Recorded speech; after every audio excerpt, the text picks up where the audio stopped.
벌써 2017년 한 해를 마무리하는 이맘때 올 하반기 여러분이 사랑한 영화는 무엇이었나요?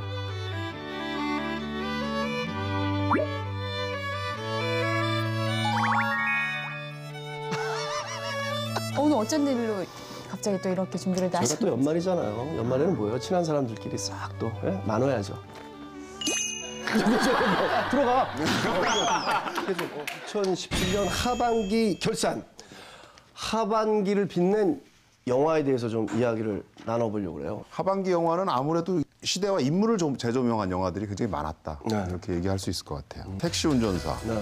또 군함도도 굉장히 화제가 됐었고, 저희가 한번 다뤘었죠. 네, 박렬이라는 영화가 저는 제일 인상 깊게 이준익 봤었어요. 감독님. 네, 그러니까 되게 작은 영화 같지만 굉장히 울림이 좀 컸던 영화였었고요. 네. 또 I Can Speak, 남은희 선생님. 네. 남한산성, 대장 김창수. 뭐 이런 실화를 다룬 게 올해 이제 트렌드였다면 결과도 좋았거든요. 사실 첫 천만 영화가 택시 운전사잖아요. 택시 같은 경우에는 첫 천만을 기록을 했고 그 다음에 I Can Speak 같은 경우에도 320만 굉장히 많이 잘 공헌을 들었죠. 했고 군함도 같은 경우에는 650만을 기록했단 말이에요. 성판매도 굉장히 많이 됐죠. 해외. 관객들의 선택을 받았다고 할 수 있는 거죠. 네. 택시 드라이버, 택시 운전수죠. 택시 운전수를 보면은 운전사인데 운전수는 옛날 사람. 그 영화를 보면은 뭐 스토리도 좋지만 주변 인물도 다 잘 살았던 것 같아요. 약간 현실적인 무거운 주제를 다루면서 네. 중간중간에 위트가 끼는 거를 사람들이 되게 좋아하는 것 같아요. 오, 정말 그런 것 같아요. 네. 맞아요. 택시 운전사가 성공할 수 있었던 거는 광주 민주화운동 얘기도 중요하지만 그 이야기 안에 들어있는 택시 운전사의 아주 따뜻한 시선, 보통 사람의 시선, 이 부분이 사실은 굉장히 컸다고 볼 수 있죠. 네. 그렇다면 하반기 영화 이제 다양한 시도들을 하는 것 같은데 키워드는 뭔가요? 뭐 원작을 소재로 하는 영화들도 있는 것 같고. 올해도 이제 그런 대표적인 케이스가 살인자의 기억, 설경구 네, 씨. 남한산성 그 두 영화가 있었죠. 네. 원작을 읽으신 분들은 좀 다르게 느꼈을 수도 있을 것 같아요. 그러니까 남한산성 같은 경우는 원래 김훈 작가의 작품이라는 게 스토리 중심의 이야기보다는 굉장히 문체 중심으로 글을 쓰거든요. 그래서 문체를 그 맛을 느끼는 사람들은 굉장히 재밌게 읽어요. 근데 그걸 느끼신 분이 신의 문서는 글이 아니라 길이옵니다. 전하께서 밟고 걸어가야 할 길이옵니다. 영화로 그거를 똑같이 느끼기엔 좀 어려운 부분들이 있어서 좀 실망하셨을 가능성이 있고요. 살인자의 기억법도 원작하고 내용이 조금 다르거든요. 예, 그래서 원작이 갖고 있는 힘도 있지만 사실은 이거는 그러니까 원작을 모르고 보신 분들은 훨씬 더 이 작품 재밌게 봤을 수도 있어요. 저는 이제 브로맨스도 있었던 것 같아요. 브로맨스. 예. 네, 예를 들어서 청년 결찰 뭐 얘기한 것처럼. 청년 경찰 같은 경우는 이제 강하늘 씨랑 박서준 씨 같은 경우 두 분이서 정말 케미를 제대로 보여주신 것 같고, 그리고 브라더의 마동석 씨 그리고 이동희 씨, 네. 영화 7호실의 신하균 씨 그리고 도경수 씨. 저는 궁금한 게 이쯤에서 이제 신현준 씨랑 정준호 씨도 한번 브로맨스를 보여주시면 오늘 제가 이건 아주 솔직하게 신화식당이고 제가 오늘 연말이니까 솔직하게 얘기할게요. 쇼윈도우 사실 친하지 않습니다. 네. 그리고 이제 정준호 씨 같은 경우에는 투자가 안 돼요. 그럼 마지막으로 정준호 씨한테 한마디 하세요. 보고 계실 수도 있는데. 이제 정신 차려 50이잖아. 또 하나의 키워드 말씀해 주시죠. 하반기의 특징 중 하나가 우리 저번에 한번 다룬 적이 있는데 무비 저널리즘이라는 거. 네. 정치라고 하기엔 조금 조심스럽지만 그런 영화들이 개봉이 돼서 저희가 이제 볼 수 있게 된 것. 그런 영화를 보면 영화로 끝나는 게 아니라 실제 현실도 많이 바꾸는 것 같아서 재밌어요. 그래요. 심지어 영화제에서 공범자들은 편집상 후보에까지 올랐던 거예요. 그러니까 최초의 노미네이트죠. 그렇죠. 제가 봤을 때는 이제 약간 시니어 전성시대 야, 마지막으로 한 번만 도와줄 수 없겠냐? 남은희 선생님 이번 작품 I Can Speak 보면서 느낀 건데 우리나라에 이런 배우들이 좀 중견 배우들이 좀 오래도록 계속 자리를 해주셨으면 하는 생각이 많이 들었고요. 맞습니다.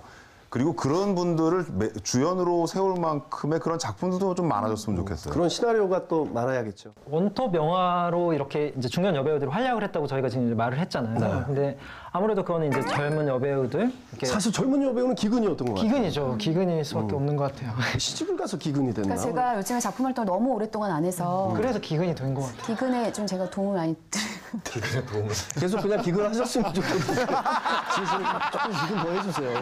네네네.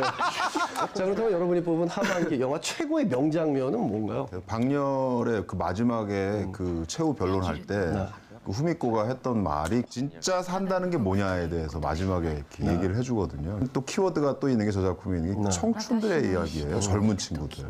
그 젊은 친구들이 굉장히 온몸을 던져서 죽음을 향해서 달려가지만 사실 자기가 살고 싶은 대로 살아본 이걸 이야기를 담고 있거든요. 그래서 굉장히 또 어떤 면에서는 그런 게 저한테는 それ 크게 は性の否定ではない肯定である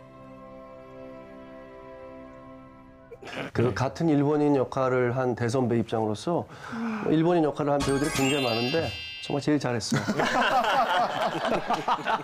상 받을 만합니다. 지시는요? 아 저는 이제 범죄도시. 저는 그 윤계상 씨의 연기 변선에 정말 아까 김승민 화제가 씨가 됐던 하셨죠. 그 악역 역할을 너무 잘 소화해내셨잖아요. 너 내 누군지 아니? 얼핏 작생이야!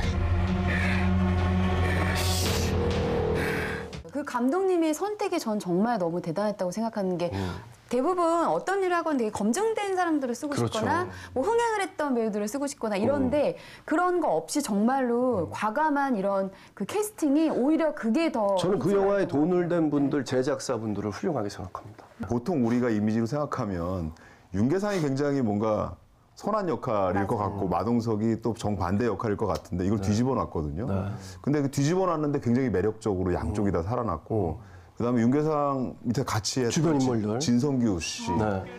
너무나 연기를 잘하셔가지고 아마 보는 사람들 굉장히 소름 많이 끼쳤을 거예요. 그리고 실제로 이번에 상을 받으니까 울림이 정말 더 크죠? 많은 사람들이 거기에 다 감정이입을 한 것 같아요. 우리 같이 그냥 열심히 하는 사람도 저렇게 알아주는구나 하고 사람들이 좀 생각했던 것 같아요. 그리고 이제 정말 이제 윤계상이라는 배우가 사실 그 G.O.D라는 가수 출신에서 연기자로 이제 변신하는 과정이 쉽지는 않았을 거예요 분명히. 근데 정말 제대로 이제 연기자의 포스를 뿜뿜 내뿜는 그런 작품이 아니라. 제대로 후배네요. 아이돌을 했다가 연기자로서 성공한 두 분. 제대로 후배시네요, 윤계상 씨가. 윤계상 씨가 후배라기보다는 이렇게 많이 후배는 아니고요. 몇 년 차이는 안 나요. 그래요? 되게 많이 나는 것 같아요.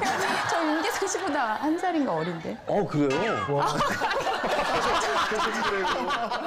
내 기분 나빠도 되는 거죠 지금. 니네 나 누군지 아니? 니 토끼 가져오라.